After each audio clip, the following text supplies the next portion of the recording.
আসসালামু আলাইকুম প্রিয় দর্শক।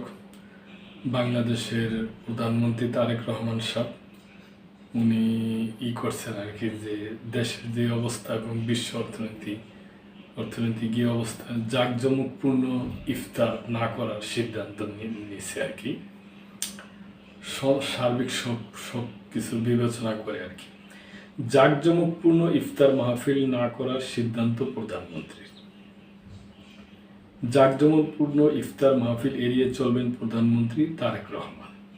দেশের সামগ্রিক অবস্থা বিবেচনায় তিনি এ সিদ্ধান্ত নিয়েছেন বলে জানিয়েছেন তার অতিরিক্ত প্রেস সচিব আতিকুর রহমান রুমন। তবে কূটনীতিক এবং এতিম আলেম ওলামাদের সম্মানে রাষ্ট্রীয় অতিথি ভবন যমুনায় দুটি ইফতার মাহফিলে থাকবেন তিনি। অতিরিক্ত প্রেস সচিব আতিকুর রহমান রুমন বৃহস্পতিবার বলেন, প্রধানমন্ত্রী দেশের সার্বিক অবস্থা বিবেচনা করে শুধু দুটি ইফতার মাহফিল যথাক্রমে 6 মার্চ কূটনীতিকদের সম্মানে এবং 7 মার্চ এতিম আলেম ওলামা মাশায়েখদের সম্মানে আয়োজন করছেন। এই দুটি হবে যমুনায়। প্রধানমন্ত্রী রাজনীতিবিদদের সম্মানে 8 মার্চ এবং গণমাধ্যমের সাংবাদিকদের সম্মানে 10 মার্চের রাষ্ট্রীয় অতিথি ভবন যমুনায় ইফতার মাহফিলের সময়সূচি নির্ধারিত থাকলেও সার্বিক অবস্থা বিবেচনা করে বাতিল করা হয়েছে বলে জানান তিনি।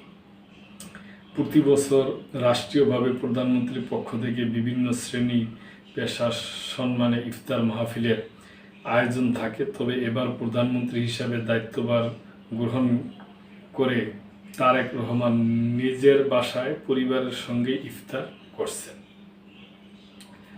তো প্রিয় দর্শক, এটা আমি মনে করি একটা ভালোই সিদ্ধান্ত। তার কারণ কি, এখন পৃথিবীব্যাপী একটা যে অবস্থা চলতেছে অর্থনৈতিক এবং বিভিন্ন একটা খুবই, আপনারা তো জানেন এই প্রিয় দর্শক, আর কি বলবো, এখন যতটা সম্ভব হিসাব কিতাব করে চলাই ভালো।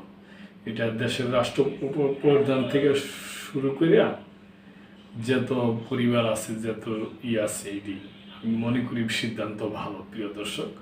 তবে এই ব্যাপারে যদি আপনাদের কোনো মন্তব্য থাকে অবশ্যই করবেন এবং মেম্বারশিপ নিয়ে চ্যানেলটির পাশেই থাকবেন। আল্লাহ হাফেজ।